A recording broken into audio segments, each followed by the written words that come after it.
Thank you very much, Amy Scobee, for having Anonymous in your room. Yes. And having a little chit-chat about your time in Scientology and your new book. Yeah.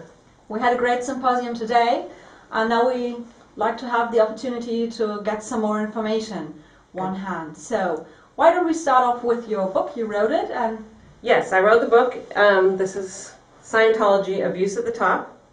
This covers not just David Miscavige hitting people or something like that, because that was laid on the chain of several abuses that had occurred in Scientology. And I say at the top because the top of Scientology is the Sea Organization, which I joined at age 16. So it's my ventures because throughout the years I've been assigned to the RPF, Rehabilitation Project Force, 4 times. And while being on the RPF, I've been in the RPF's RPF several times. And no human being should actually have to go through those experiences. The first time I went to the RPF, I was 16 years old.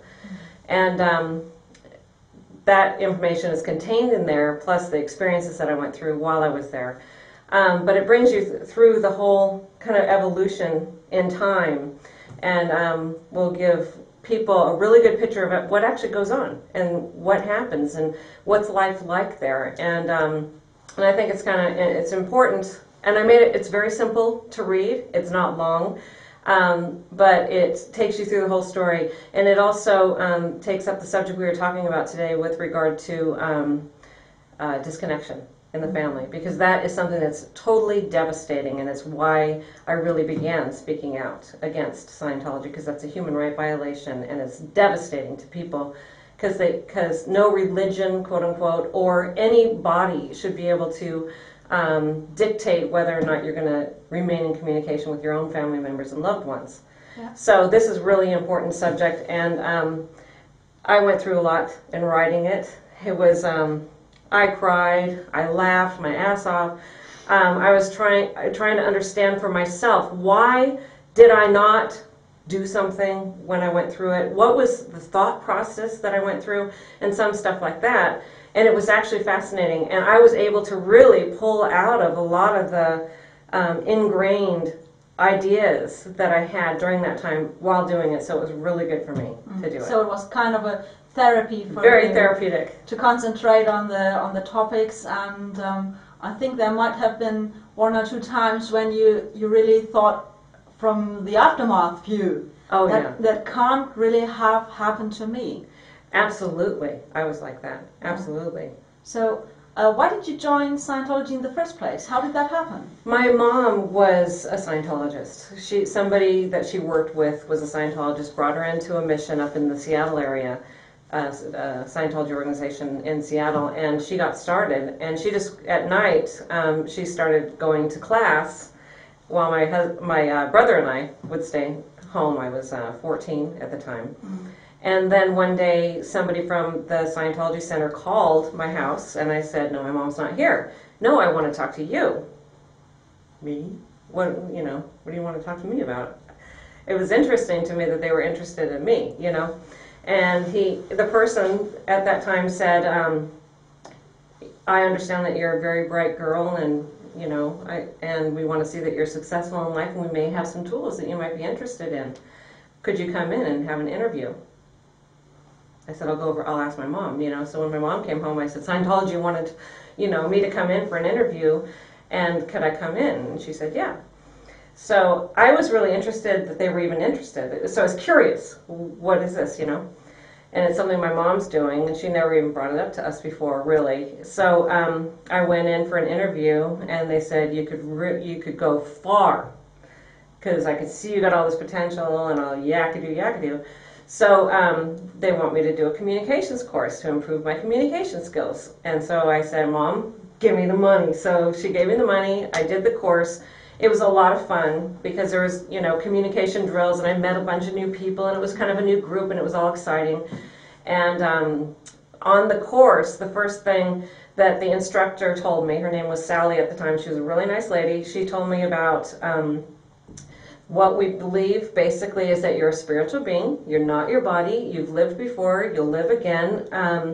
we have tools to make you really successful in life and all this kind of stuff. And so I was like, great, and now I started learning everybody who was there, and they were all nice to me, and the next thing you know, they were recruiting me for staff. I'm 14 years old. So I did join. I quit school. I never even looked at a high school. I quit at 9th grade, and I never went on to high school, and I went on full-time staff. The story tells you the experiences that I went through. There's some traumatic situations that went on, and how I joined the Sea Org and everything, but I joined the Sea Organization right after my 16th birthday.